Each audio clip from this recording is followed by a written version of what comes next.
BJP sitting seat ని బద్దలు కొట్టడమే లక్ష్యంగా ఆదిలాబాద్ లో కాంగ్రెస్ రంగంలోకి దిగింది. కీలక నేతలను కాదని తొలిసారిగా ఆ సీట్ ని మహిళకు కట్టబెట్టి మహిళా ఓటర్లని తమ వైపుకు తిప్పుకునే ప్రయత్నానికి శ్రీకారం చుట్టింది హస్తం పార్టీ.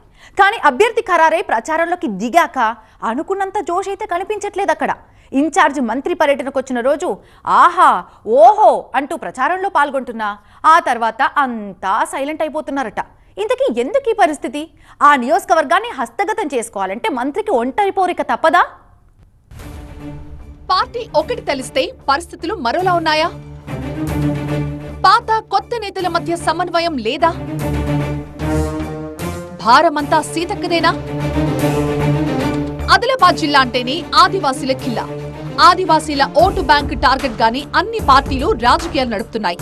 సిట్టింగ్ సీటును ఎలాగైనా కాపాడుకోవాలనే లక్ష్యంతో ఉన్న బీజేపీ సిట్టింగ్ ఎంపీ సోయం బాపురావును కాదని బీఆర్ఎస్ నుంచి వలస వచ్చిన మాజీ ఎంపీ గోడం నగేష్ కు టికెట్ ఖరారు చేసింది. ఇక మాజీ ఎమ్మెల్యే ఆత్రం సక్కును బీఆర్ఎస్ బరిలోకి దింపింది. ఈ ఇద్దరు కూడా గోండు సామాజిక వర్గ నేతలే కావడంతో వారికి ధీటుగా నిలిచేలా కాంగ్రెస్ వ్యూహాలు రచించింది. సీనియర్లను కాదని గోండు సామాజిక వర్గానికి చెందిన కొత్త నేతను బరిలోకి దింపాలని భావించింది.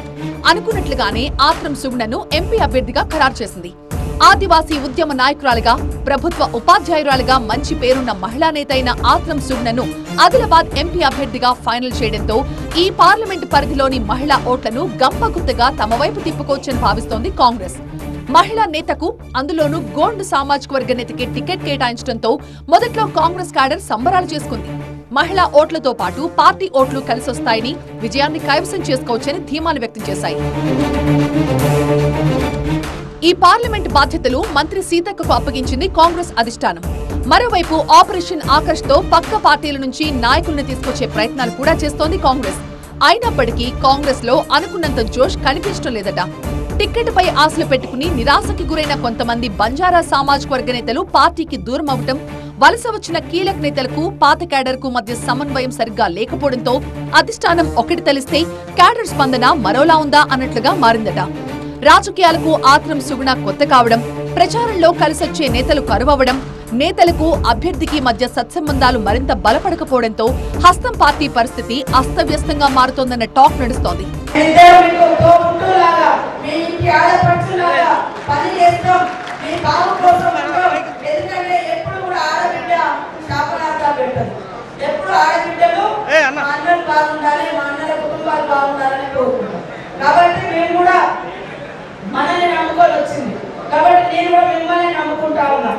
ఆదిలాబాద్ పార్లమెంట్ ఇన్ఛార్జిగా ఉన్న మంత్రి సీతక్క నియోజకవర్గానికి వస్తున్న సమయంలోనూ క్యాడర్ కు సరైన సమాచారం లేకపోవడంతో ముఖ్య కార్యకర్తల సమావేశాలు సైతం ఎక్కడికక్కడ తేలిపోతున్నాయంట.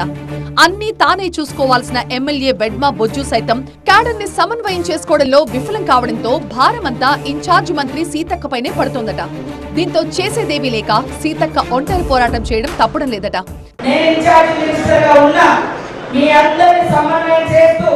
మీ కష్ట సుఖాలలో భాగం పంచుకునే బాధ్యత, ఈ జిల్లాను అభివృద్ధి పదంలో అగ్రభాగం ఉంచే బాధ్యత నాది అని కూడా ఈ సందర్భంగా తెలియజేస్తా ఉన్నాను. అసెంబ్లీ ఎన్నికల్లో 7 నియోజకవర్గాల్లో ఒక్క ఖానాపూర్ స్థానాన్ని మాత్రమే కాంగ్రెస్ కైవసం చేసుకోగలిగింది. అయితే రాష్ట్రంలో అధికారంలో ఉండడంతో పార్టీలోకి వలసలు దండిగా పెరిగాయి. సిర్పూర్లో కోనప్ప, ముథోల్లో విఠల్ రెడ్డితో పాటు ఆదిలాబాద్ లో కీలక నాయకుల చేరికతో నియోజకవర్గ పరిధిలో హస్తం బలం బలగం దండిగా పెరిగింది. ఇన్ఛార్జి మంత్రి వ్యూహ రచనతో ఇది సాధ్యమైంది. అయితే కొత్త నేతలకు పాత కాంగ్రెస్ తమ్ముళ్లకు మధ్య బంధం మాత్రం ఆ స్థాయిలో బలపట్టం లేదు.